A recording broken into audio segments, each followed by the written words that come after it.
Army veteran, Mac. I was deployed to Somalia in 1993. There's my boy. Good boy. Good boy. Sit. Good.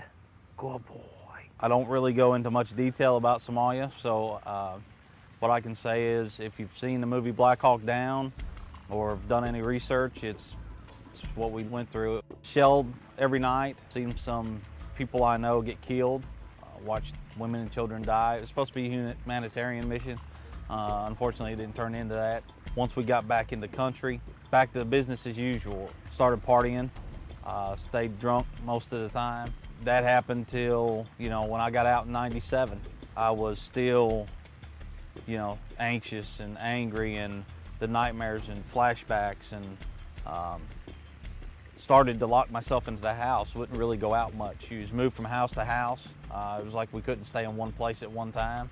Nightmares of Somalia, flashbacks like I was still there. I could smell and taste the gunfire, still could see the faces of the people that we lost. Couldn't stay or go into a lot of places that had a lot of people.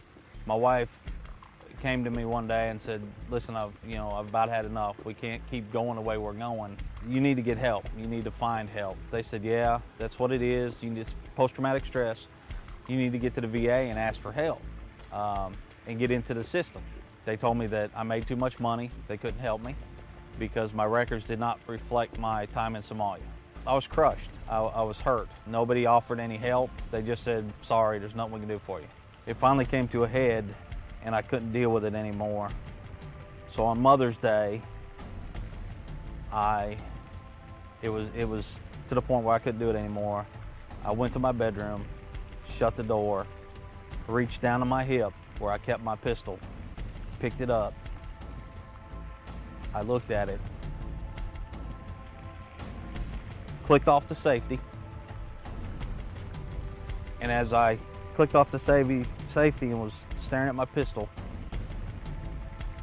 I was in so much pain and I was in tears. I asked God to please take care of my family. I raised it to my temple. And without fear or issue, I pulled the trigger. It was loaded. It clicked. At that point, I knew I got lucky. It's time to do something. I read and started seeing veterans that had PTSD having service dogs that would help them, cope and get out and be able to be part of society again. Come here. Come here. Oh, boy. Well, we went through the process of getting everything in line, getting Mac. I met him. He's exactly what I needed at that point in time. He's so laid back. Him and I just clicked. So in March 2013, him and I became a team for good.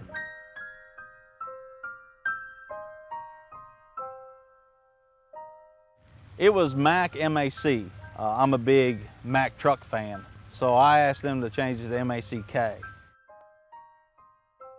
Without Mac, I would be still locked in a house, probably getting worse, if I was still here. So he saved my life. So it cost $25,000 to train a service dog. I think that $25,000 is a drop in a bucket for a life of a veteran. Organizations like Retrieving Freedom are there to help veterans, but they can't do it by themselves. There's more veterans that need a service dog that could benefit from a service dog than there are service dogs being put into the system.